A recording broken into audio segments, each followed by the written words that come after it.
I made an orchestral drum and bass tune, and in today's video I'm going to show you exactly how I did it.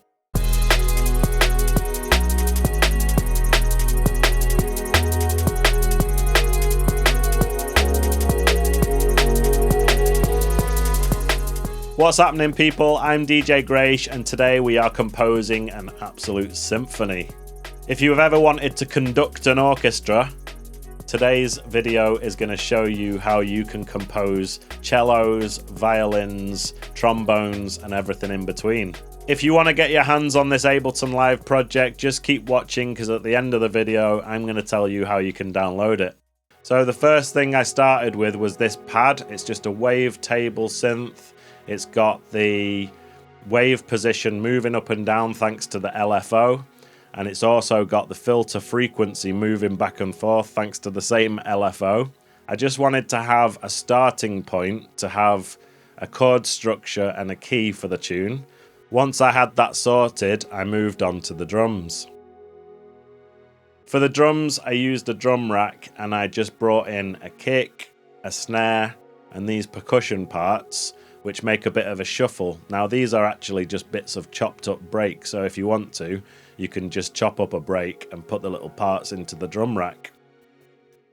Next, I created a MIDI clip and just put in a standard drum and bass pattern, and then I put in the parts for the percussion.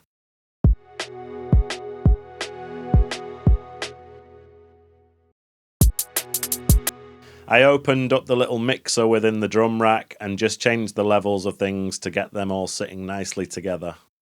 By the way, if you want to change the volume of several things at the same time, you can just select one of them and hold down Shift and select the other one.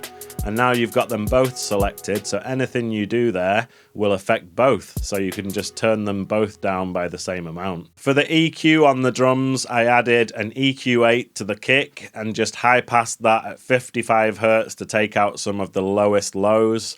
And I also took out some of the lower mids. I also high-passed the snare at 200 Hz to take out all the sub-bass, and I also high-passed these percussion parts. One thing that you can do if you've got an EQ setting that you're happy with, if you want to just quickly put that onto another element, you can drag it across and hold down the Alt button and let go. That will just copy the EQ8 over. To add a little bit of variation, I just doubled the MIDI clip and then made some changes to the second half.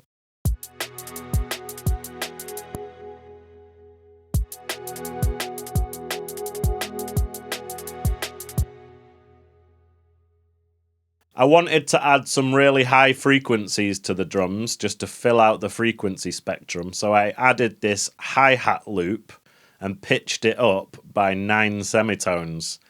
Then I EQ'd out all of the mid-range and all of the bass and just high-passed it so it's just the very top end.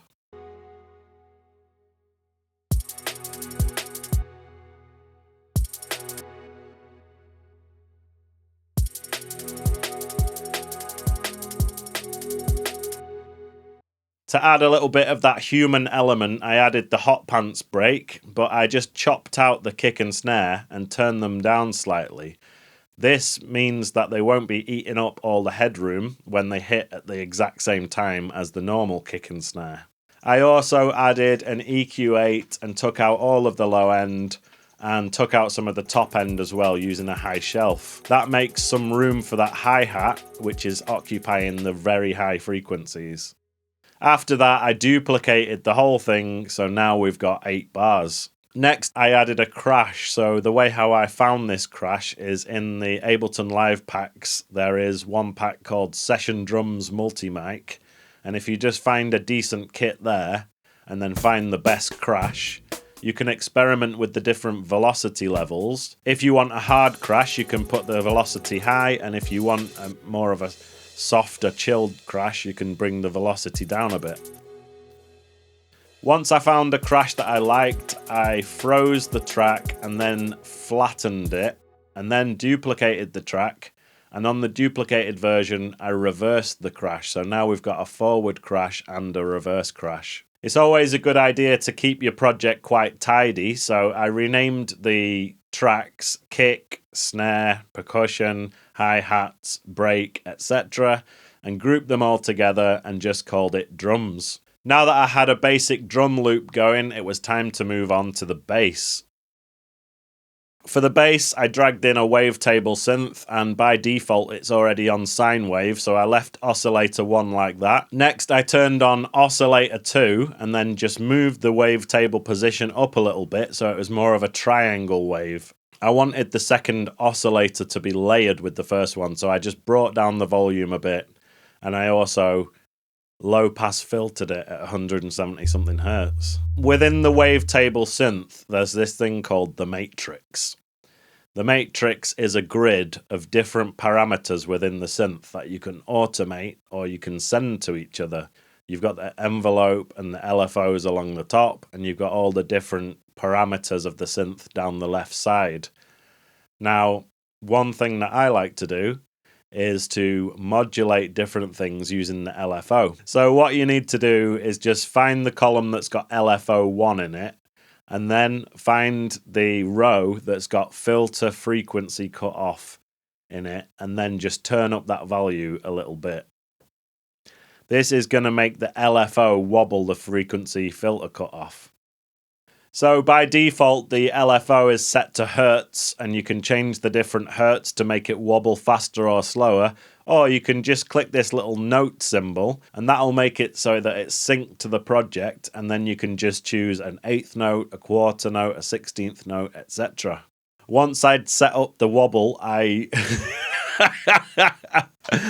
Once I'd made the LFO wobble the bass, I turned on glide and set it to 88 milliseconds. The glide makes it so that when you transition from one note to the next, instead of just going like from that note to that note, it actually goes boo, you know? There's a bit of a glide from one note to the next. The next thing I added was a saturator, and I think when you add a saturator, it's pretty important to turn down the output by the same amount that you've boosted it by, so that you end up essentially with your sound being the same volume but just saturated. So in this case, I cranked it by 20 dB and then turned down the output by 20 dB. After I'd added the saturator, it was time to create a MIDI clip and put in the notes.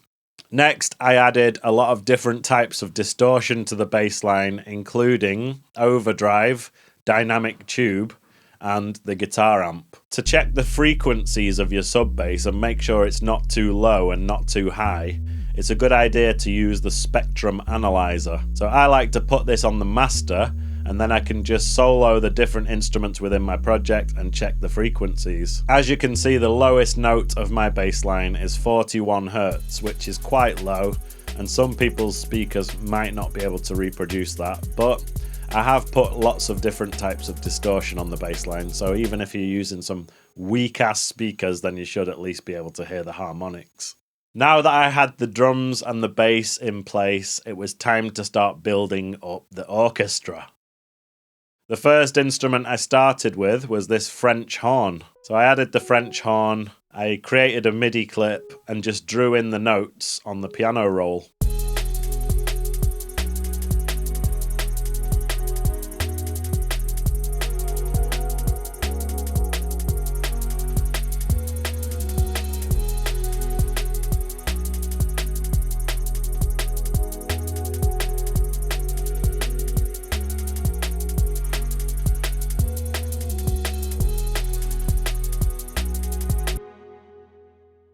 The next instrument I added was a cello. So again, I just dragged that into the project, created a MIDI clip, and then drew in the notes on the piano roll.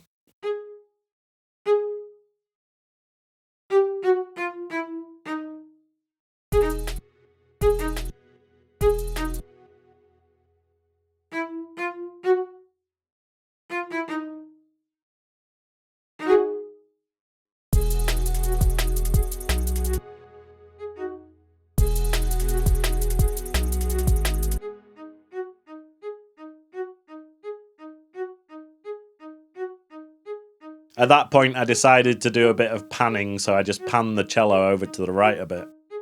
By default, Ableton Live has a reverb on send A, so I sent some of the orchestral elements to that reverb.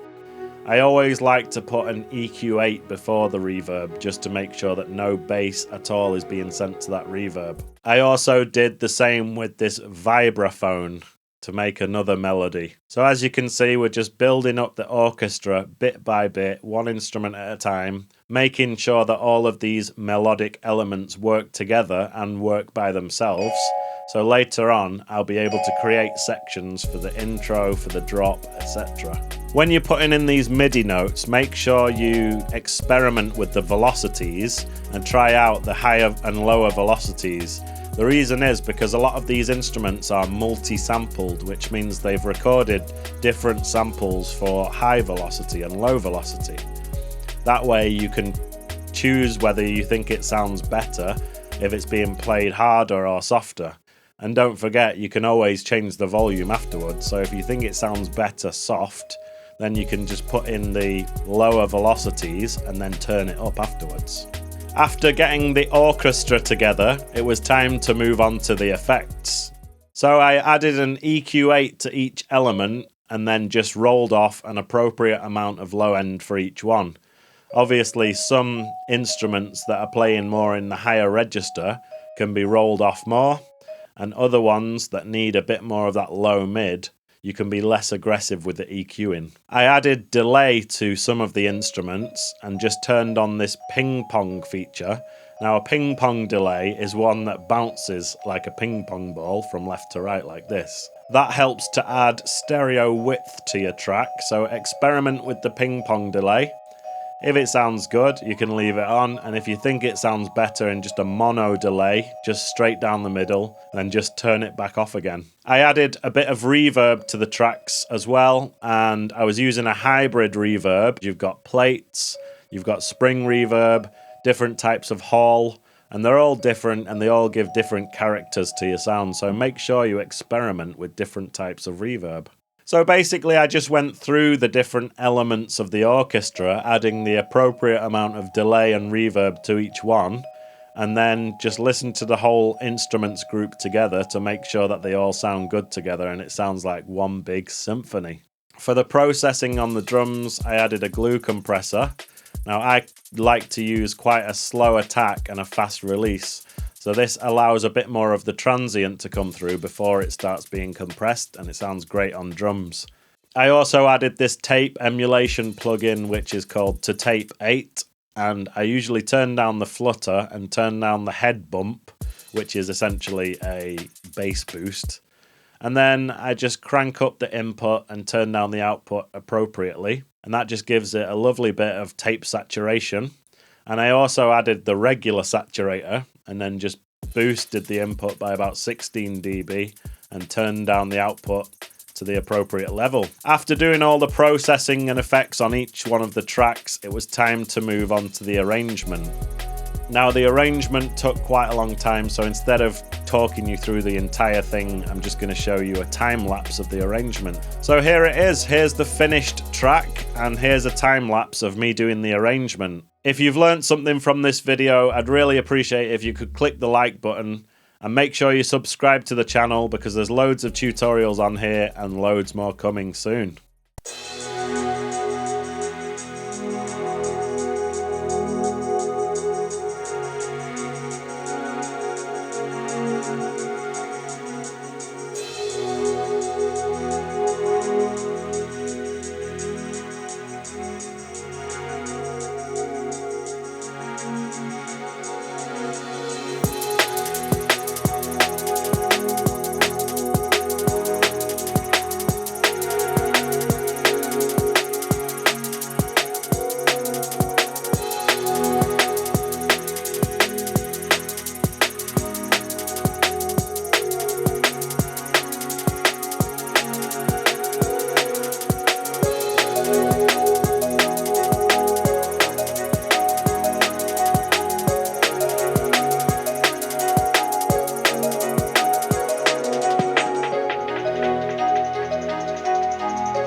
As promised at the beginning of the video, you can download this Ableton Live project. If you just go down into the video description and look for the 3 question marks, there's a download link underneath that, and that'll take you to the Ableton Live project for the orchestral drum and bass tune.